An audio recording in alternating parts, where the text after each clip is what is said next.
In the heart of the wild Appalachian Mountains, in the town of Blackwood, West Virginia, where time seems trapped in the ancient canopy, an old pickup truck rumbled slowly along a gravel road. Fog clung to the landscape, a heavy veil hiding secrets the mountains refused to share. The sky was a sullen gray, with only faint rays of dawn slipping through gnarled branches, casting dim light on the carpet of fallen leaves below. Behind the wheel sat Michael Carter, a 50-year-old veteran. His salt and pepper hair spilled out from under a worn baseball cap, and his deep brown eyes, etched with the invisible scars of war, stared straight ahead, as if searching for something he couldn't name. Michael was not a man of grand words or lofty dreams. He was a soldier, hardened by years of facing gunfire, sleepless nights, and memories no dream could erase. The battlefield had left him with a vigilance that never faded, a habit of scanning every shadow, every sound, as if danger always lurked nearby. But now he had come to Blackwood to find what war had stolen: peace. Unbeknownst to him, in this very place, a dark secret lay buried under the dust of time, tied to his grandfather, Henry Carter, and the Iron Hollow Mine. Welcome to Voice of Veterans, where stories of unwavering loyalty, unyielding courage, and buried secrets are told through the voices of silent heroes and their faithful canine companions. If you're drawn to gripping journeys where truth battles darkness, hit the subscribe button for Voice of Veterans now to join us in uncovering a mystery swallowed by the Appalachian wilderness for 50 years. Beside Michael, sitting upright in the passenger seat, was Storm, a retired German shepherd. Storm's gray and white coat shimmered like mountain mist in the faint light, as if he were born from the breath of the forest itself. His amber eyes gleamed with intelligence and alertness, a fire that never dimmed in the darkness. Storm was more than a dog. He was a partner, a comrade, the other half of Michael's soul, forged in the chaos of war. Out there, in the dust and smoke of battle, Storm had learned to read the world through scent, sound, and signs invisible to human eyes. Michael trusted Storm more than he trusted himself, for this dog had saved him more than once by sensing dangers no eye could see. The truck came to a stop before an old wooden cabin, isolated deep in the forest. The cabin had once belonged to Henry Carter, Michael's grandfather, a man he knew only through fragmented stories and faded photographs in family albums. It stood there, silent, a witness to time, its weathered planks rotting, its sagging porch yielding to the forest's encroachment. Fog wrapped around the house, making it look like a specter, a forgotten memory. Michael pushed open the truck door, the hinges creaking, shattering the forest stillness. He stepped out, his worn work boots crunching on gravel and leaves, the sound sharp and brittle, like whispers from the earth. Storm leaped down after him, his movements fluid yet cautious, his nose twitching as he sampled the air, ears upright, as if reading an unseen message from the mountains. Michael paused, studying the cabin. A chill seeped through his jacket, not just the cold of the forest but a vague unease, as if something watched him from the shadows. He knew this feeling well. It was the same tension he'd felt before a battle, when every sense was heightened, waiting for a threat to emerge. But this time he wasn't on a battlefield. He was here in Blackwood, to piece together the fragments of his life, to find himself in the silence of the mountains. Michael looked down at Storm, the dog standing close, his amber eyes meeting his with absolute loyalty. He gave a faint smile, a rare gesture, reserved for his four-legged friend. "This is our new home, Storm," he said, his voice low, tinged with weariness. "Let's make it work, old friend." Storm's tail gave a slow, deliberate wag, as if sealing an unspoken pact. Together, they walked toward the cabin, each step carrying a piece of memory.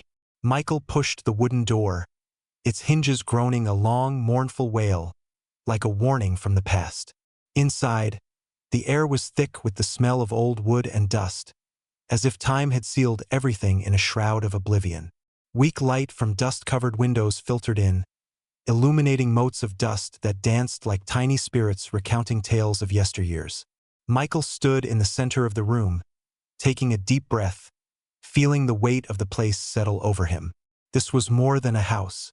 It was his grandfather's legacy, a man he had never truly known. Yet now, he felt an invisible thread tying him to Henry. Storm stepped in beside him, his nose sniffing, ears swiveling like radar, probing every corner of the room. Michael watched the dog, feeling a quiet comfort in his presence. He knew Storm was more than a companion. In the years on the battlefield, Storm had become his eyes, his ears, and sometimes his heart. Storm's instincts were Michael's truth, a compass in a world where trust was scarce. And now, in the stillness of this cabin, he sensed that Storm would guide him again, to a place he never expected. As he rested his hand on the doorframe, a cold gust swept through, carrying the scent of damp earth and decayed leaves, as if the mountains themselves were whispering. A secret awaits, and it will not stay silent forever. The air inside the cabin was heavy, thick with the scent of aged wood and forgotten years, as if the walls themselves held their breath, guarding secrets long buried. Michael Carter stood in the center of the small living area, his boots leaving faint tracks in the dust that coated the worn floorboards. The faint light filtering through the grimy windows cast long shadows, stretching across the room like fingers reaching for something lost. He let his eyes roam over the space, over the sagging armchair by the cold stone fireplace, the stack of brittle books on a warped shelf, the faded photograph of a man he barely recognized as his grandfather, Henry Carter. Each object felt like a ghost, whispering questions Michael wasn't sure he wanted to answer. He had come to Blackwood to escape the noise of his past, to find silence in the solitude of the Appalachian wilderness. But this place, this cabin, was anything but silent. It hummed with an unseen weight, a story waiting to be told. Storm, his retired German shepherd, padded softly beside him, his gray and white coat catching the dim light, making him look like a creature born of the mountain mist.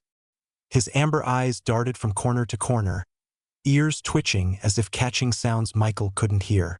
The dog's presence was a steady anchor, grounding Michael in a way nothing else could. In the war, Storm had been more than a companion. He had been a lifeline, his senses sharper than any machine, his loyalty fiercer than any soldier. Michael trusted him implicitly, a trust forged in moments where a single misstep meant death. Now, as they stood in this forgotten cabin, that trust felt like the only certainty in a world of shadows. Michael set his rucksack down on a creaking table, the sound sharp in the stillness. He had brought only the essentials: a change of clothes, a few tools, a battered thermos of coffee. The cabin was a mess, a half-century of neglect etched into every surface. Dust coated everything, thick enough to write his name in, and cobwebs hung like tattered curtains in the corners. He rolled up his sleeves, revealing forearms marked with faint scars, souvenirs from a life of conflict, and began the work of reclaiming the space. It was a soldier's instinct: impose order, create structure, make the unknown known. He started with the kitchen, scrubbing grime from the countertops, the rhythmic scrape of the brush a welcome distraction from the unease that gnawed at the edges of his mind as he worked. Storm settled near the door, his body relaxed but his eyes never still. The dog's vigilance was a mirror of Michael's own, a shared habit from years of scanning for threats. Michael glanced at him, a faint smile tugging at his lips. "You keeping watch, boy?" he said, his voice low, almost swallowed by the cabin's heavy air. Storm's tail gave a single thump against the floor, a quiet acknowledgement, but his gaze remained fixed on the room, as if he saw something Michael didn't. Hours passed in a blur of labor.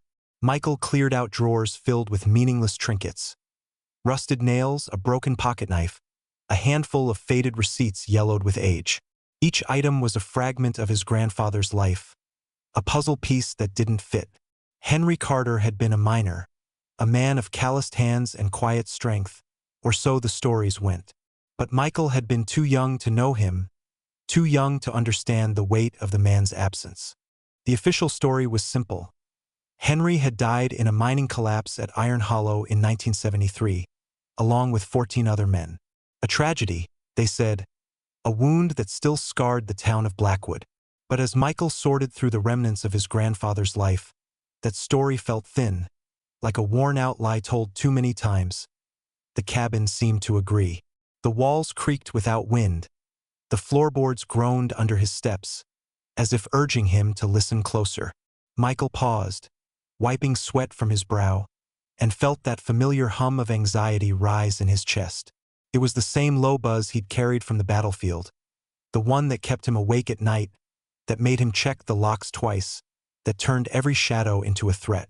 He took a deep breath, forcing it down. He wasn't in a war zone anymore. He was here in his grandfather's cabin, trying to build something new from the ruins of the old. Storm's sudden movement broke his thoughts. The dog rose to his feet, his body tensing, ears swiveling like radar dishes. He took a few stiff steps toward the massive stone fireplace that dominated one wall. His nose twitching, not sniffing but listening. Michael froze, his soldier's instincts kicking in. He knew that posture, that focus. It wasn't curiosity or playfulness. It was an alert, the kind Storm used when he sensed something wrong. "What is it, boy?" Michael asked, his voice barely above a whisper, as if afraid to disturb the silence. Storm didn't respond. He moved closer to the fireplace, his body low to the ground, and stopped at its base. His nose nudged a large, slightly discolored stone near the hearth, and then he lifted a paw, scratching at it. The click of his claws against the stone was startlingly loud, like a gunshot in the quiet room. Michael's heart quickened. He crossed the room in 3 strides and knelt beside Storm, his hand brushing the dog's thick fur for reassurance. "Easy now," he said, but his voice carried an edge. He ran his fingers over the stone. It was cool, solid, unremarkable, except for the faint, almost imperceptible shift he felt when he pressed its edge. It was loose. Michael's pulse thudded in his ears. He glanced at Storm, whose amber eyes were wide, urgent, locked on the stone. This wasn't random. Storm didn't act without reason. In the war, that same look, that same low whine deep in his chest, had meant danger. A hidden explosive, an unseen enemy. Michael trusted that instinct now as much as he had then. He grabbed a heavy iron poker from the fireplace tools, its weight familiar in his hand, and wedged the tip into the seam of the stone. He leaned into it, muscles straining, and with a low groan, the stone scraped outward, revealing a dark, rectangular cavity behind it. A wave of musty air washed over him, the smell of earth and time trapped for decades. Michael's breath caught. He reached into the darkness, his fingers closing around something cold and solid. It was a metal box, heavy, rusted, the kind used for military surplus. His hands trembled slightly as he lifted it out, the weight of it more than physical. Storm pressed closer, his nose bumping Michael's leg, as if urging him to open it. Michael carried the box to the small kitchen table, its surface still damp from his earlier cleaning. The clasps were rusted shut, resisting his efforts, but he pried them open with the poker, the screech of metal echoing like a cry in the silent cabin. Inside, the contents were few but heavy with meaning. A small leather-bound journal, its cover dry and cracking. A single brass shell casing, tarnished with age. And a few dark, dense rocks wrapped in a faded cloth, their surface laced with strange metallic veins that caught the light in an unnatural way. Michael's stomach tightened. These weren't random keepsakes. They were pieces of a puzzle, a message from his grandfather, hidden for 50 years. The journal, the bullet, the stones. They were a warning, a truth buried in the heart of this cabin, waiting for someone to find it. Michael looked at Storm, who sat beside him, eyes fixed on the box, body still but radiating a quiet intensity. The dog knew. Whatever this was, whatever Henry Carter had hidden, Storm had sensed it first. Michael's hand rested on the journal, its leather cool under his fingers. He didn't open it yet. Not here, not now. The air in the cabin felt heavier, the shadows deeper, as if the walls themselves were leaning in, listening. Outside, the wind howled a lonely song, and Michael felt the weight of the unknown pressing down. Whatever lay ahead, he knew one thing. He and Storm were about to uncover something that had been meant to stay buried. The small kitchen table creaked under the weight of the rusted metal box, its surface scarred by time and secrets. Michael Carter stood over it, his hands steady but his heart pounding. the air in the cabin thick with a tension that seemed to hum in his bones. The faint light from a single bulb overhead cast harsh shadows, making the objects inside the box. A leather-bound journal, a tarnished brass shell casing, and a few strange, dark rocks looked like relics from a forgotten war.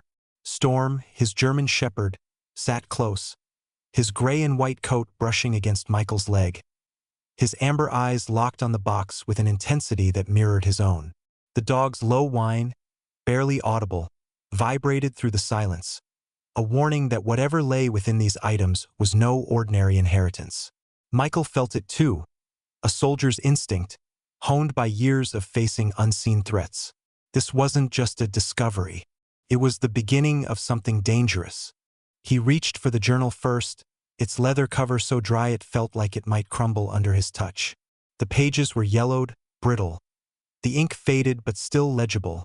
Written in a strong, neat cursive he recognized from old letters his mother had kept.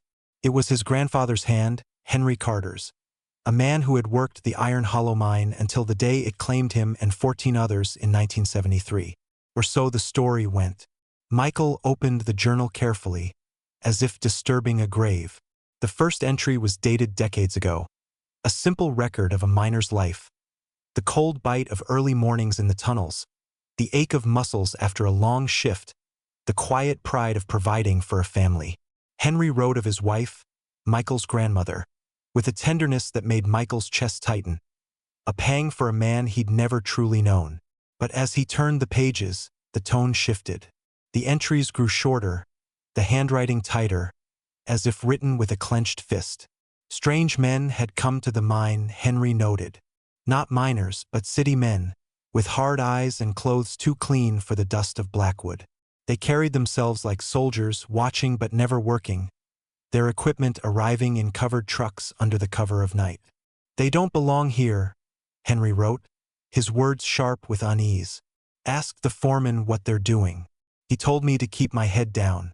Company business," he said, "but I see how they look at us, like we're in the way." Michael's eyes narrowed, his military training kicking in. He knew that kind of operation, clandestine, controlled, the kind that left no witnesses. His fingers tightened on the journal, the paper crinkling softly. Storm shifted beside him, his head tilting, ears swiveling as if catching a sound beyond the cabin's walls. Michael glanced at the dog, then back at the journal, his mind racing. This wasn't just a miner's diary. It was a record of something wrong, something hidden. He flipped to a later entry, dated just weeks before the collapse. "Saw Sheriff Lawson with one of the strangers behind the office," Henry wrote. "They didn't see me." The man handed Lawson an envelope, thick, heavy with cash. "I heard Lawson say, Henry Carter won't be a problem. He asks too many questions. I went to the sheriff the next day, told him I was worried for my men. He just stared at me, his eyes empty, and said some things are best left buried." Michael's blood ran cold. Sheriff Lawson, a name revered in Blackwood, his picture still hanging in the town hall, hailed as a hero for decades of service. The journal painted him as something else entirely, a conspirator, a man bought and paid for. Michael set the journal down, his hands trembling not with fear but with a growing anger. The official story, the one told by the town, by his family, by everyone, was a lie. The collapse at Iron Hollow wasn't an accident. It was something darker, something deliberate. He looked at the brass shell casing on the table, rolling it between his fingers. It was a 7.62 millimeters round, standard military issue, the kind he'd handled countless times in his own career. Its presence here, in his grandfather's hidden box, was no coincidence. It was a clue, a piece of evidence, a silent accusation. The rocks were next. Michael unwrapped the faded cloth, revealing 3 dark, heavy stones, their surfaces laced with metallic veins that gleamed faintly under the light. They weren't silver nor anything he recognized from the photos of local minerals his grandfather had kept. These were different, alien almost, their dull luster unsettling.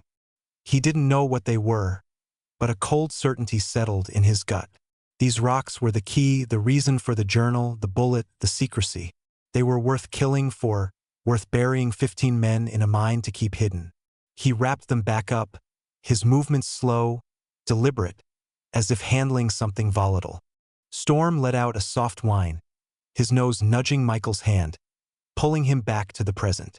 The dog's eyes were wide, urgent, as if sensing the weight of what they'd uncovered. Michael rested his hand on Storm's head, his fingers sinking into the thick fur, grounding himself in the dog's steady presence. "You knew, didn't you?" he murmured, his voice low. "You felt it in that stone." Storm's tail gave a single thump, his gaze never wavering. Michael looked around the cabin, the shadows seeming to press closer, the air heavier than before. The walls creaked, a sound that might have been the wind or something else entirely. He didn't trust the silence anymore, not the stillness of the mountains, not the emptiness of this place. But he trusted Storm, the dog's instincts sharper than any weapon he'd ever carried. He stood, the journal still open on the table, its pages a map to a truth he wasn't sure he was ready to face. His mind, trained to see patterns, to verify intelligence, was already piecing it together. The strangers at the mine, the cash-filled envelope, the sheriff's warning. These were fragments of a conspiracy, one that had cost his grandfather his life. But there was more to find, more to understand. He needed to know what Henry had seen, what he'd known that made him dangerous enough to silence. The box was only the beginning. A door cracked open to a past that refused to stay buried. Outside, the wind howled louder, rattling the cabin's loose shutters, as if the mountains themselves were stirring. Michael moved to the window, peering through the grimy glass. The forest was a wall of darkness, the fog thicker now, swallowing the world beyond. He felt exposed, watched, though he saw nothing but trees and mist. His hand tightened around the shell casing in his pocket, its cold metal a reminder of the stakes. He wasn't just cleaning out a cabin anymore. He was stepping into a war his grandfather had fought and lost, a war that might not be over. Storm rose to his feet, his body tense, ears angled toward the door. A low growl rumbled in his chest, so faint it was more vibration than sound. Michael's pulse quickened. He knew that growl, that subtle shift in Storm's stance. It wasn't a squirrel or a deer outside. It was something or someone else. He moved to the door, his hand resting on the handle, his other reaching for the poker still lying by the fireplace. The cabin, once a refuge, now felt like a trap, its walls closing in. Whatever Henry Carter had hidden, whatever truth lay in that journal, it was worth more than Michael had imagined. And as he stood there, with Storm's growl growing steadier, he knew one thing for certain. The past was awake, and it was coming for them. The cabin's silence was no longer a comfort. It was a cage, its walls pressing in with the weight of secrets unearthed. Michael Carter stood over the small kitchen table, the rusted metal box open before him, its contents: a leather-bound journal, a tarnished brass shell casing, and 3 dark, veined rocks, lying exposed like evidence in a long-forgotten trial. His grandfather's words, scrawled in tight cursive, burned in his mind. Strangers at the Iron Hollow Mine, Sheriff Lawson's betrayal, a truth too dangerous to speak. The journal hinted at a conspiracy that had buried 15 men in 1973, and now, 50 years later, that truth was clawing its way to the surface. Michael's fingers lingered on the journal's brittle pages, his soldier's instincts screaming that this discovery was no accident. The air felt heavier, the shadows deeper, as if the cabin itself was warning him to turn back. Storm, his German shepherd, stood close, his gray and white coat a faint glow in the dim light. His amber eyes were locked on the open door, ears twitching, catching sounds beyond Michael's reach. The low growl from moments ago still echoed in Michael's memory, a signal that had stopped him from stepping into the unknown. Storm's senses were sharper than any weapon, forged in the chaos of war where a missed cue meant death. Michael trusted him implicitly, and now, as the wind howled through the Appalachian forest, rattling the cabin's loose shutters, he knew Storm was sensing something outside, something that didn't belong in the quiet of Blackwood. Michael's hand brushed the brass shell casing, its cold metal a stark reminder of the stakes. A 7.62 millimeters round military issue, the kind he'd handled in his own career. Its presence here, hidden with Henry Carter's journal, was no coincidence. It was a clue to a crime masked as a mining collapse, a lie that had held for half a century. The rocks were even more unsettling. He lifted one, its weight heavy, the metallic veins glinting unnaturally under the cabin's single bulb. These weren't ordinary ore. They were something valuable, something worth killing for. Michael's mind, trained to dissect threats, churned with questions. What had his grandfather uncovered? What had made him a target? The answers weren't in the cabin. Blackwood, the small town nestled in the valley below, was the next step. Someone there had to know something about the mine, about Henry, about the strangers who'd come in 1973. But leaving the cabin, stepping into the open with this knowledge, made Michael's skin prickle. He glanced at Storm, whose body was tense, his gaze still fixed on the door. "You feel it too, don't you?" he said, his voice a low murmur, swallowed by the cabin's heavy air. Storm's ears flicked, but he didn't look away. Whatever was out there, it was close. Michael packed the journal and shell casing into his rucksack, leaving the rocks in the box for now. They were too heavy, too conspicuous, and he didn't yet grasp their significance. He grabbed his jacket, the iron poker still in his hand, a makeshift weapon he wasn't ready to release. "Let's go, boy," he said to Storm, who rose instantly, falling into step beside him. The dog's presence was a quiet anchor, a reminder that Michael wasn't alone. They stepped outside, the cold air biting at his face, the fog thicker now, cloaking the forest in a gray shroud. The truck sat where he'd left it, its outline faint through the mist. Michael scanned the trees, his soldier's instincts on high alert, but saw nothing. Just the endless wall of pines and the whisper of wind. The drive to Blackwood was a tense 20 minutes, the narrow road winding through the mountains like a scar. The town was a cluster of low buildings huddled in a valley, their roofs dusted with early frost. It was a place where time moved slowly, where faces were familiar and secrets were kept close. Michael parked in front of Grayson's general store, the only place for miles to buy supplies. The bell above the door jingled as he entered, Storm at his heels, his service vest marking him as more than a pet. The store smelled of coffee and old wood, its shelves lined with canned goods and tools, a snapshot of a life untouched by the outside world. An old man stood behind the counter, his face weathered like the mountains, his eyes sharp behind wire-rimmed glasses. He looked up as Michael approached, his gaze lingering on Storm before settling on Michael's face. "Well, I'll be," he said, his voice raspy, like gravel underfoot. "You've got Henry Carter's eyes.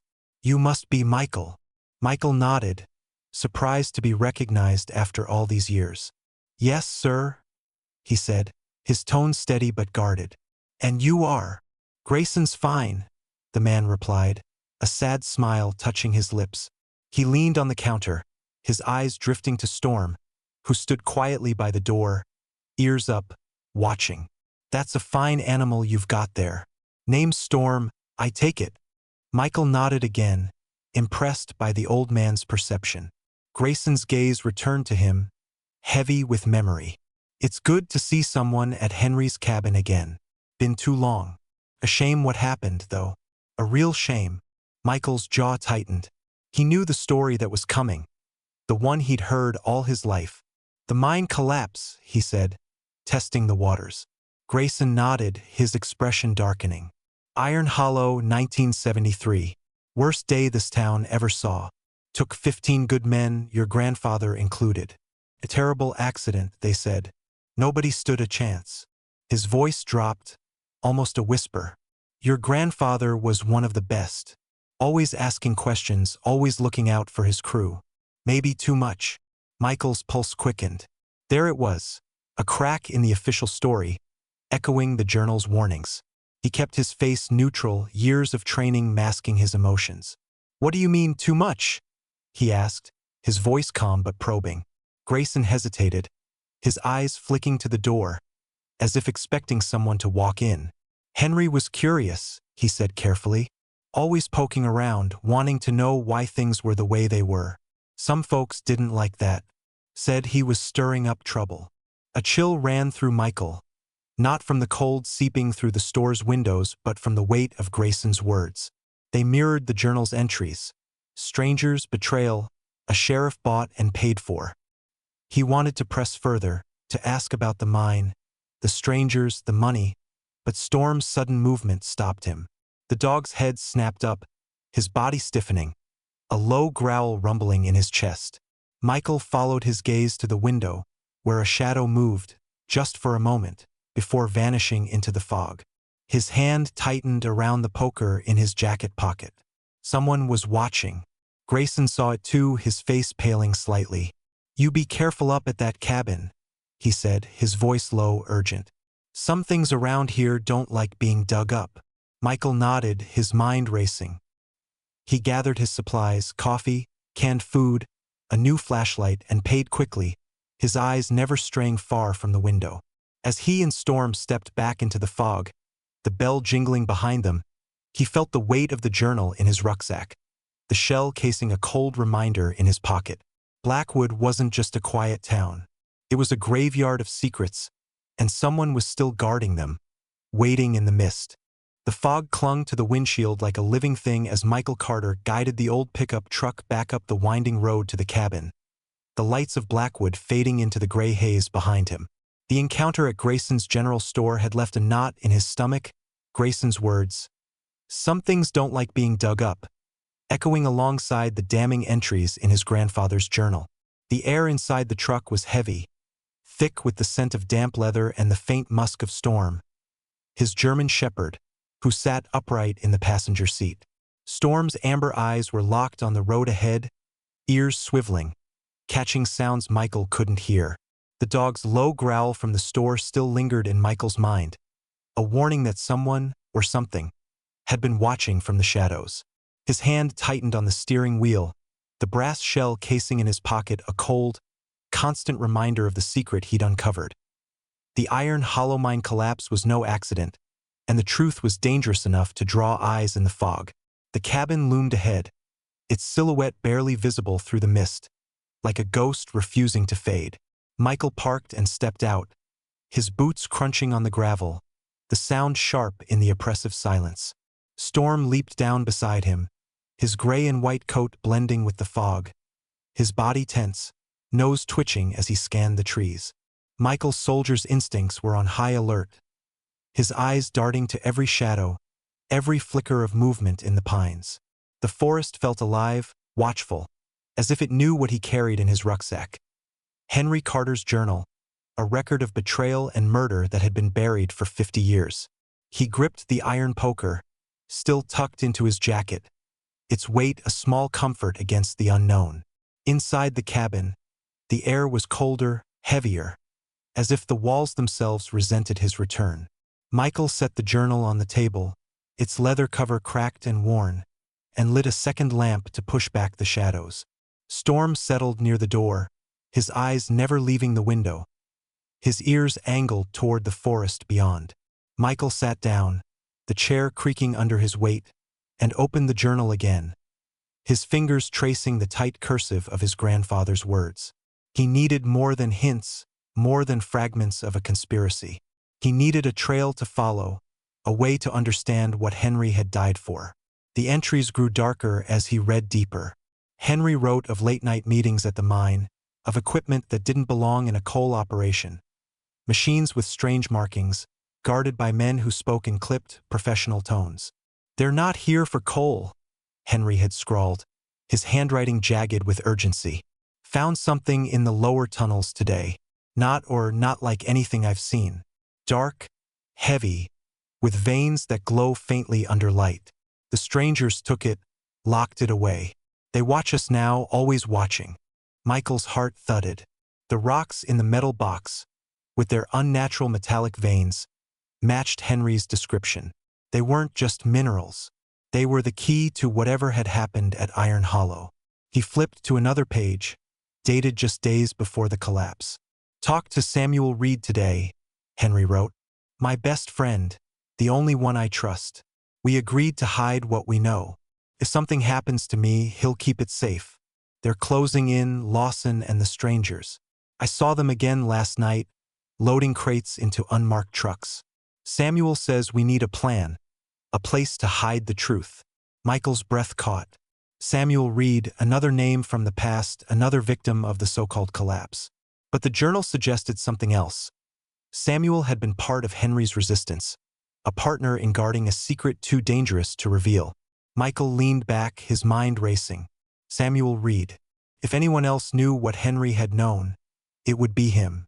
But Samuel was dead, buried with the others in the Blackwood Cemetery, or so the town believed.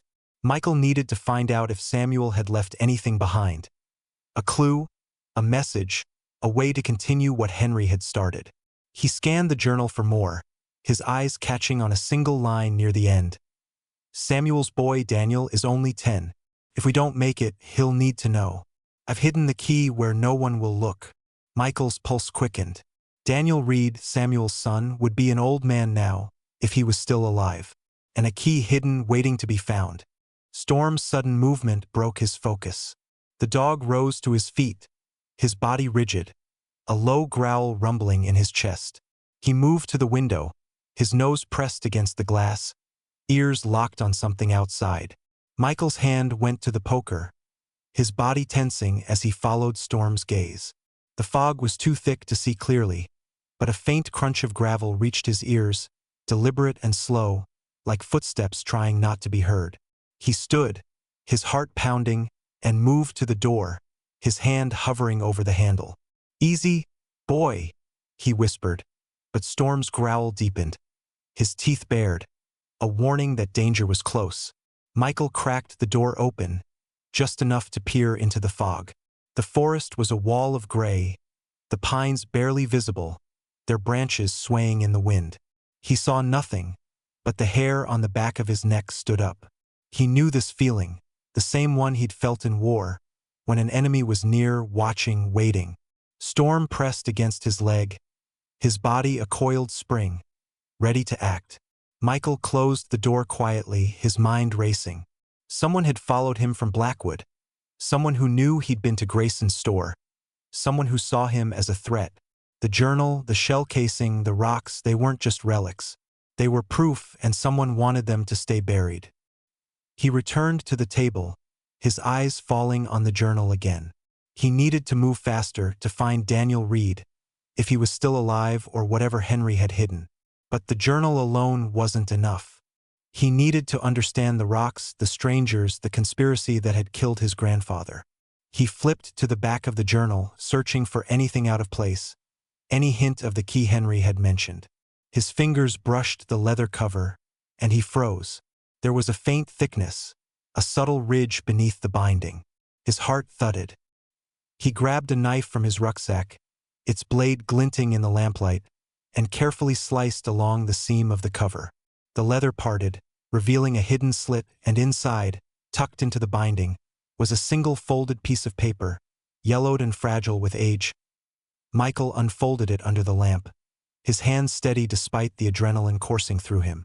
It was a hand-drawn map in Henry's precise cursive, not of the mine but of the surrounding wilderness. Cryptic landmarks filled the page, the ridge shaped like a broken crown, the stream by the twisted oak. At the center was a small X, labeled simply, "Our safe place." Michael's breath hitched. This was it, a trail left by Henry and Samuel, a path to the truth. But the map was vague, its landmarks altered by 50 years of wind, snow, and growth. He needed more, someone who knew the land, someone who knew Henry and Samuel.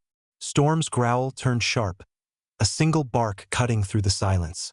Michael's head snapped up, his hand tightening on the knife. The sound came again. Gravel crunching, closer now, just outside the cabin. He moved to the window, peering through a gap in the shutters. A shadow moved in the fog, too deliberate to be an animal, too careful to be careless. His pulse raced. Whoever was out there wasn't just watching. They were closing in. Michael tucked the map into his pocket, his mind shifting into the focused clarity of a soldier. He and Storm needed to move to find Daniel Reed, to follow the map before the shadows caught up. The cabin, once a refuge, was now a trap, and the truth was a flame that could burn them both. The cabin's walls seemed to close in as Michael Carter folded the fragile, hand-drawn map and slipped it into his pocket, its cryptic landmarks. The ridge shaped like a broken crown, the stream by the twisted oak, burning in his mind, the journal's words, the brass shell casing, and the strange, veined rocks in the rusted box painted a chilling picture. His grandfather, Henry Carter, had uncovered something at the Iron Hollow mine, something worth killing 15 men to keep hidden. Now, 50 years later, that secret was awake, and the shadow moving in the fog outside was proof that someone wanted it to stay buried. Storm, his German shepherd, stood rigid by the window, his gray and white coat bristling, a low growl rumbling in his chest. The dog's amber eyes were locked on the darkness beyond the glass, his ears angled toward the faint crunch of gravel that had betrayed an unseen watcher. Michael's hand tightened on the knife, his soldier's instincts screaming that time was running out. He moved swiftly, his movements precise, honed by years of training. The poker was still in his jacket, a heavy reassurance, but he grabbed a flashlight from his rucksack, its beam cutting through the cabin's dim interior. Storm's growl sharpened, a single muffled bark vibrating through the silence, the kind Michael knew from their days in the war. An alert, a signal of danger close by. He didn't question it. He crossed to the door, his boots silent on the worn floorboards, and peered through a crack in the shutters. The fog was a thick, gray curtain, swallowing the forest, but the sound came again. A deliberate crunch, closer now, like footsteps circling the cabin. His heart thudded, not with fear but with the cold focus of a man who'd faced death before. Whoever was out there wasn't just curious. They were hunting. Michael turned back to the table, his eyes falling on the journal. The map was a lead, a path to Henry and Samuel Reed's safe place. But it was useless without context. 50 years had reshaped the Appalachian wilderness. Trees had fallen, streams had shifted, ridges had eroded. He needed someone who knew the land, someone who knew Henry and Samuel. Daniel Reed, Samuel's son, was the only name he had. If Daniel was still alive, he might hold the key to the map, to the truth Henry had died for. But finding him meant leaving the cabin, stepping into the open where the shadows waited. Michael's jaw tightened. He wasn't running. Not yet. He knelt beside Storm, his hand sinking into the dog's thick fur, grounding himself in the familiar warmth. "You hear them, don't you, boy?" he whispered.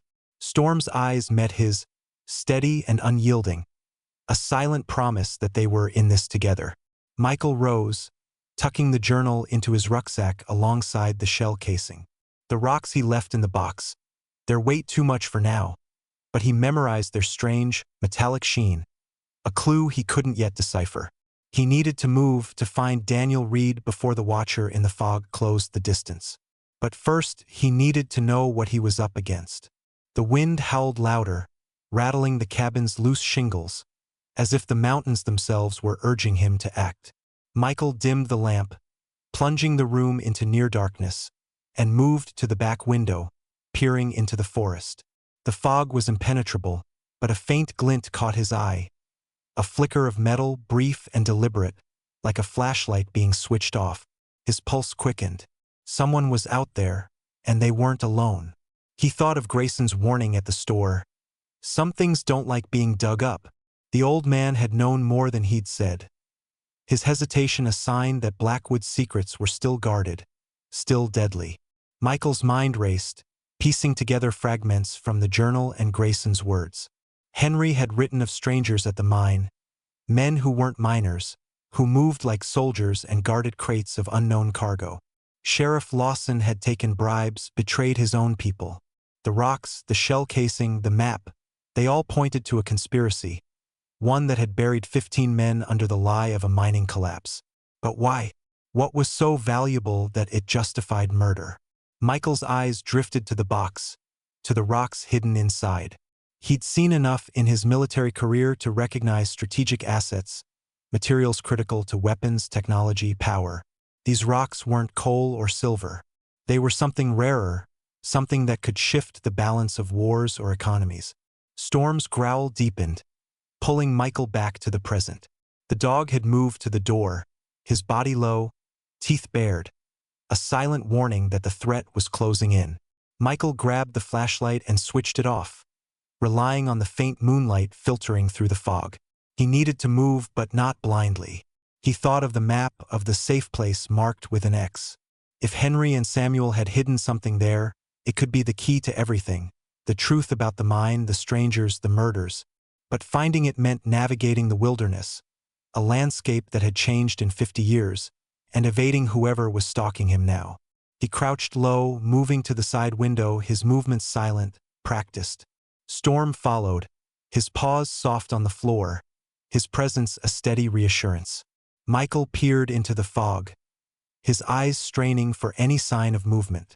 The crunch of gravel came again, slower now, deliberate, as if the watcher was testing the ground.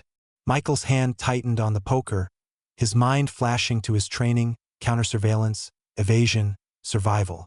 He couldn't stay here. The cabin was compromised, a trap waiting to spring. But running without a plan was suicide.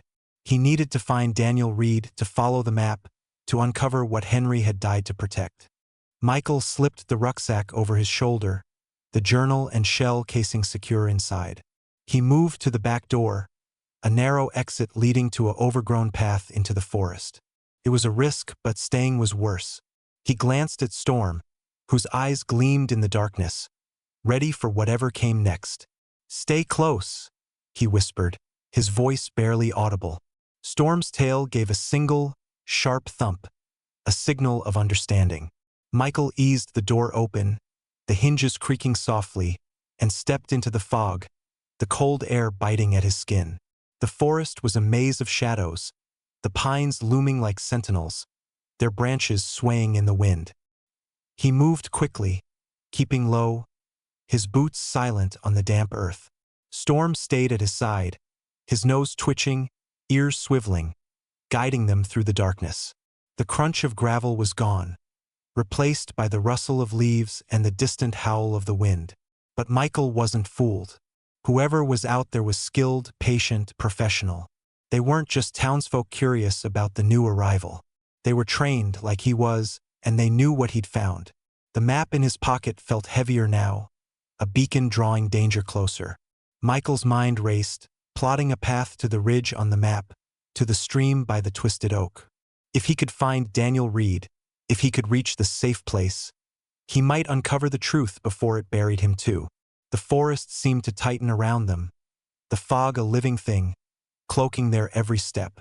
Storm paused, his body stiffening, a low growl vibrating in his chest. Michael froze, his hand on the poker, his eyes scanning the darkness. A twig snapped, sharp and close, somewhere to their left. His heart pounded, but he didn't move. He trusted Storm's senses, trusted the dog to lead him through this. The truth was out there, hidden in the wilderness, and he and Storm were going to find it, no matter who stood in their way. The Appalachian forest was a labyrinth of fog and shadow, its towering pines and tangled underbrush swallowing Michael Carter and his German shepherd, Storm, as they moved deeper into the wilderness. The hand-drawn map, tucked in Michael's pocket, was their only guide, its cryptic landmarks. The ridge shaped like a broken crown, the stream by the twisted oak, etched in his mind. Henry Carter's journal had led them here, its pages revealing a conspiracy that had buried 15 men at the Iron Hollow mine in 1973. A secret tied to strange rocks, a brass shell casing, and a betrayal by Sheriff Lawson. The snap of a twig in the darkness behind them confirmed what Michael already knew. They were being hunted.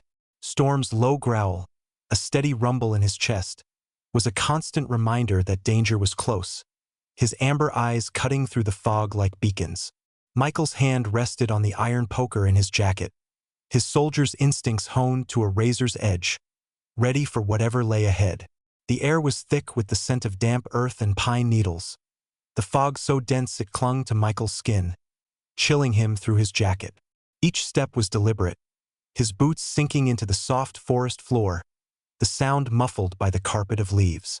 Storm moved beside him, his gray and white coat blending with the mist, his nose twitching, ears swiveling as he tracked sounds Michael couldn't hear. The dog's vigilance was a lifeline, a reminder of their years in war, where Storm's senses had saved them from ambushes and hidden explosives. Michael trusted him now as he had then, his faith in the dog's instincts absolute. The map pointed to a safe place, a location Henry and Samuel Reed had chosen to hide the truth. But 50 years had altered the landscape, and every rustle in the underbrush felt like a threat closing in. Michael's mind churned, piecing together the fragments of Henry's journal. The strangers at the mine, the glowing rocks, Sheriff Lawson's bribe. They pointed to a cover-up, a massacre disguised as a collapse. Samuel Reed, Henry's best friend, had been part of it, a co-conspirator in hiding evidence. The mention of Samuel's son, Daniel, now an old man if he was still alive, was Michael's only lead.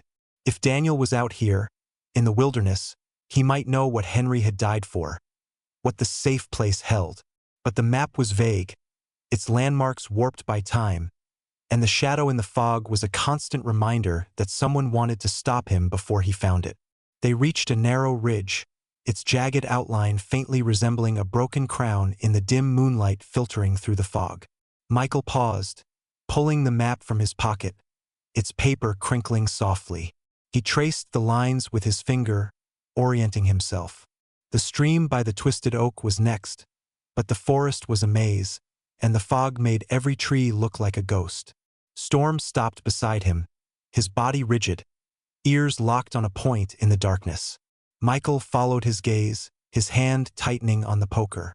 A faint sound reached him, a soft rustle, not the wind, but something heavier, deliberate. His pulse quickened. He crouched low, signaling Storm to stay close, and moved toward the sound, his boots silent on the damp earth. The rustle came again, closer, from the direction of a cluster of pines. Michael's eyes strained through the fog, catching a glimpse of movement, a shadow, human-shaped, slipping between the trees. His heart pounded, but he didn't call out. He knew better than to reveal his position. Storm's growl deepened, his teeth bared, but he didn't bark, his training keeping him silent. Michael's mind flashed to his military days, to nights spent stalking enemies through hostile terrain. This was no different. Whoever was out there was trained, moving with the same precision he'd seen in Special Forces operatives. They weren't local hunters or curious townsfolk. They were professionals, and they were here for him. Michael led Storm off the path, into a dense thicket where the fog was thickest, using the cover to circle around. He needed to see his pursuer to understand what he was up against. The map was still in his hand, its edges damp from the mist, but he didn't dare look at it now. Every sense was focused on survival. Storm moved like a phantom, his paws silent, his body low, guiding Michael through the underbrush. They stopped behind a massive oak, its gnarled roots offering cover. Michael peered through the fog, his breath shallow, waiting. The shadow appeared again, closer now, a figure in dark clothing, moving with purpose. Michael's grip on the poker tightened, his body coiled, ready to act. But the figure paused, as if sensing something, and then vanished into the fog, leaving only silence. Michael exhaled, his heart still racing. He looked at Storm, whose eyes were locked on the spot where the figure had been, his growl a faint vibration. "Good boy," Michael whispered, his hand brushing the dog's fur. They couldn't stay here. The ridge was exposed, and the watcher was too close. Michael studied the map again, his flashlight off to avoid detection. The stream by the twisted oak was their next marker, but finding it in this fog was like searching for a needle in a haystack. He trusted Storm's senses to guide them, just as he had in war. "Show me the way," he said softly, and Storm moved forward, his nose low, leading them deeper into the forest. The ground sloped downward, the air growing colder as they approached a faint gurgle of water. The stream appeared through the fog, its surface glinting under the moonlight, bordered by a gnarled oak tree, its branches twisted like skeletal fingers. Michael's heart lifted. This was it, the landmark from the map. He knelt by the stream, checking the paper again. The safe place was close, marked by an X just beyond the oak. But the forest was silent now, too silent, the kind of stillness that preceded an ambush. Storm's ears flicked, his body tensing, And Michael knew they weren't alone. He scanned the trees, his eyes catching a faint glint. Metal, maybe a weapon, reflecting the moonlight. His hand went to the poker, his body low, ready to move. Storm's growl turned sharp, a warning that cut through the silence. Michael followed his gaze, spotting another shadow, this one closer, moving parallel to the stream. The figure was careful, but not careful enough. Storm had seen them first. Michael's mind raced. He couldn't confront them here, not without knowing how many there were or what they wanted. He needed to reach the safe place, to find Daniel Reed or whatever Henry and Samuel had hidden. He signaled Storm to move, and they slipped along the stream, using the sound of the water to mask their steps. The oak loomed above, its twisted branches a marker of hope and danger. As they moved, the fog seemed to thicken, the forest closing in. Michael's thoughts returned to the journal, to Henry's words about Samuel Reed and his son, Daniel. If Daniel was alive, he'd be in his 60s now, a man who might have spent decades hiding from the same forces now stalking Michael. The map was their only link, a fragile thread tying him to the truth. But every step felt heavier, the weight of the conspiracy pressing down. The rocks, the shell casing, the strangers at the mine. They pointed to something bigger, something that had kept Blackwood silent for 50 years. Michael's hand brushed the journal in his rucksack, its pages a silent promise to his grandfather. He wouldn't let the truth die. Storm stopped suddenly, his body rigid, a single low bark escaping his throat. Michael froze, his eyes scanning the fog. The shadow was gone, but a new sound reached him. A faint, rhythmic thump, like an axe splitting wood, coming from deeper in the forest. His heart thudded. It was a sign of life, a clue that someone was out here, someone who might know the way to the safe place. But it could also be a trap, a lure set by the watchers in the fog. Michael looked at Storm, whose eyes gleamed with purpose, urging him forward. They had no choice. The truth was out there, hidden in the wilderness, and they were running out of time to find it.